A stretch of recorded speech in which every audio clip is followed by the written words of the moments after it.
Right, so the next Flesh and Blood set has been announced as the Hunted. So why don't we dive into what we know so far, starting off with the booster configuration. So 265 cards in the set, as per usual, 1 Fable, 6 Legendaries, 42 Majestics, 66 Rares, 130 Commons, 16 tokens. So I'm gonna be curious, right? What's in the mix, right, for the Hunted? You know, what are we revisiting? What's new? 17 Marvels. Now, the Marvels, we can actually figure out the majority of them, so we'll get to that in a second. 16 cards per pack, right, as per usual. 24 packs in display. Now, one thing worth probably noting is that the MSRP has gone up across the board. Now, I don't know about everywhere else, but Australia probably doesn't really matter, right?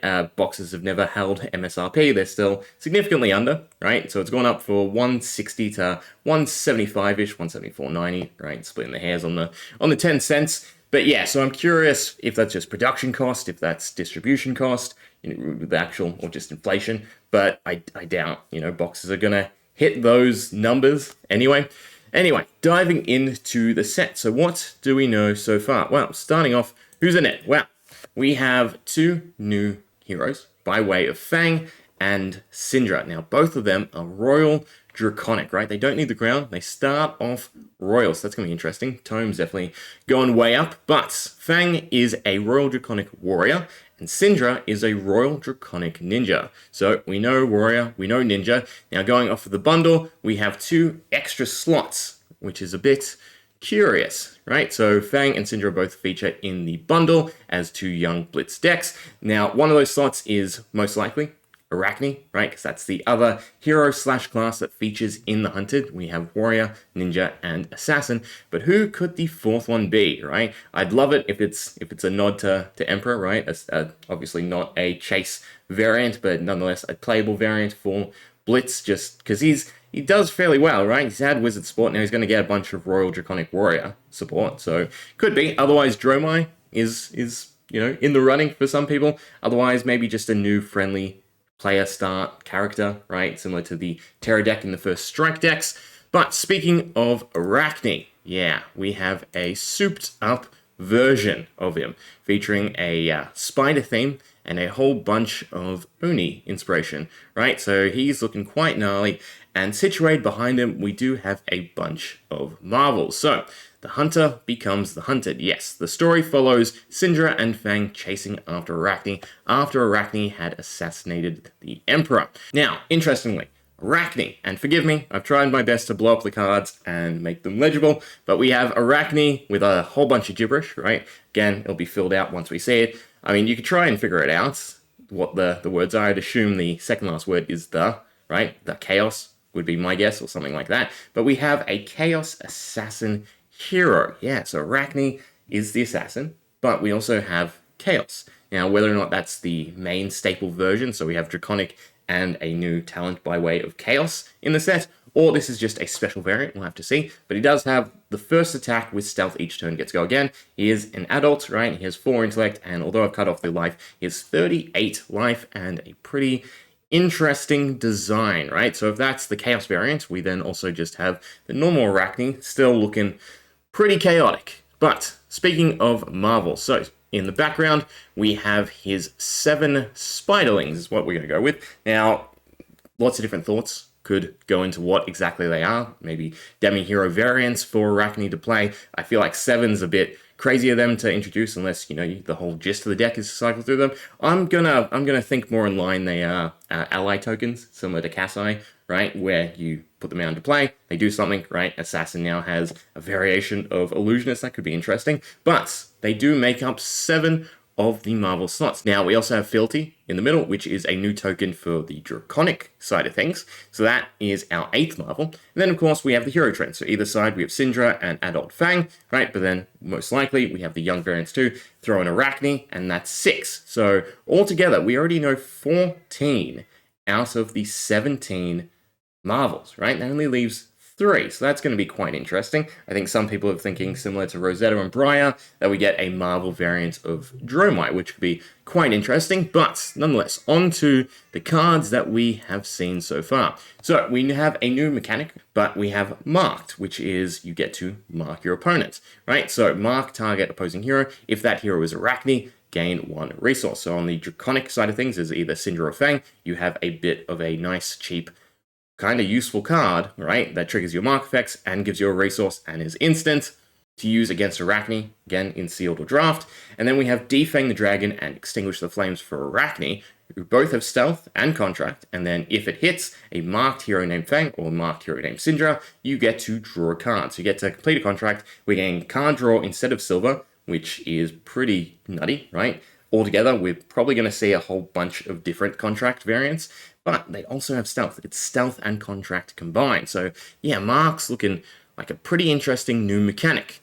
Other than that, we have some of the bigger cards in the set. Now, these are taken from the World Premiere ticket announcement, right? So again, forgive me, some of them are a bit illegible, but I'll do my best. So starting in the top left, we have the Fealty token, right? So Draconic token, it's an aura. It has instant, destroy this. Next card you play this turn is Draconic. Yes, you get to make your cards Draconic. So there's going to be quite a bit of synergy utilizing older cards or even just normal basic ninja or warrior cards. So that's going to be quite the interesting mechanic, right? And then at the beginning of your end phase, if you haven't created a Fealty token or played a Draconic card this turn, this aura gets destroyed, right? So the whole idea was probably to continue to create and pop them every turn to feed into cards such as the next one, Art of the Dragon Blood.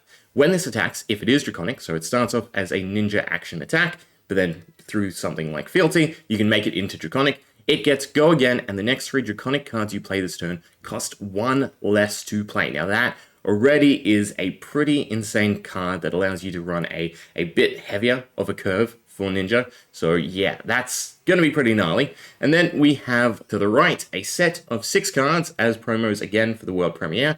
Starting off with the top left, we have Thor the Drakkar, which is when this attacks a marked hero, create a Fealty token. So we are seeing some different sense of mark play that's a bit more than just draft mechanics, because obviously you're not going to run a card that wants to be played against a specific hero, right?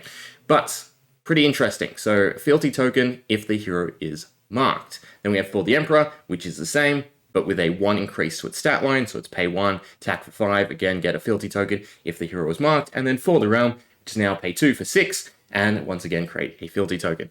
Under that, though, we have a few more interesting cards, right? We have basically a reaction for each of the 3 different heroes. So we have Tarantula's Toxin for Assassin, right? Choose one or both.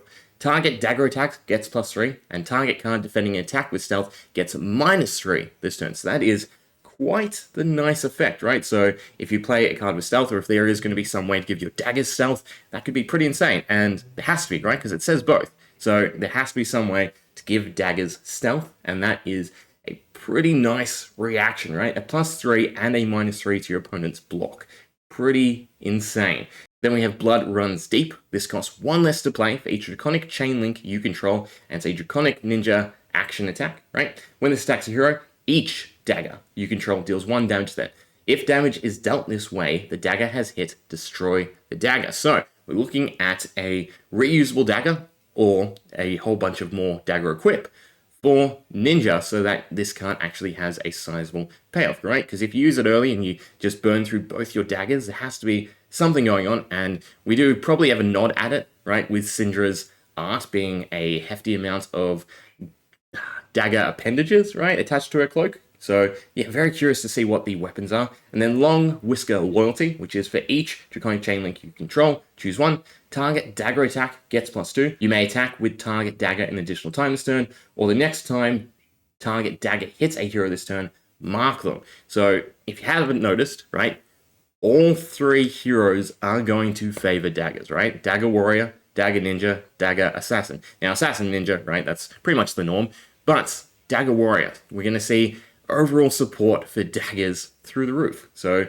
yeah, that's going to be quite interesting, right? Now, to the less legible cards, right? I'm going to do my best, but even for me, right, not on screen for you right now, it's still really, really tough to read. But top left, Jagged Edge, right? Target weapon attack gets I want to say 3, but it might be 2.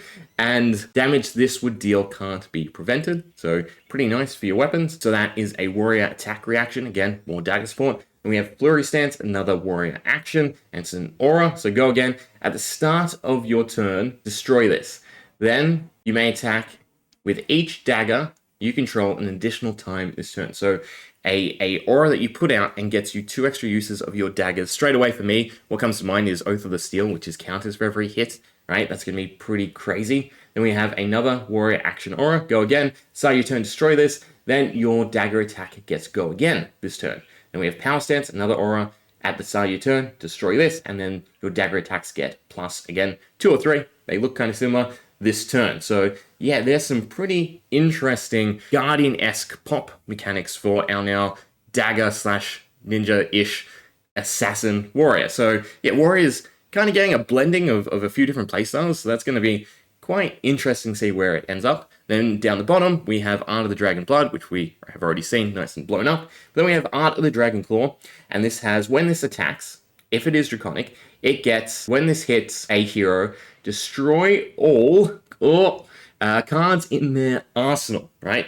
Yeah, hopefully I got that right. Then we have Art of the Dragon Fire, so when this attacks, if it's Draconic, deal 2 damage to any target. And then Art of the Dragon Scale, which is when this attacks, if it's Draconic, so overall that's the theme for Syndra, our ninja, make everything Draconic. So it gains, when this hits a hero, put a -1 counter on equipment they control, and then if it has, I'm going to assume, 0, destroy it. So we're also getting more armor disruption, right? So yeah, a few interesting effects going on here across all these different revealed cards. So very curious to see what we end up with across the board for our 3 heroes, right? Again, definitely Arachne, definitely Syndra, our Draconic Royal Ninja, and Fang, our Draconic Royal Warrior, all favoring daggers, all just going to be poking everyone to death, and yeah, having some pretty interesting effects going on.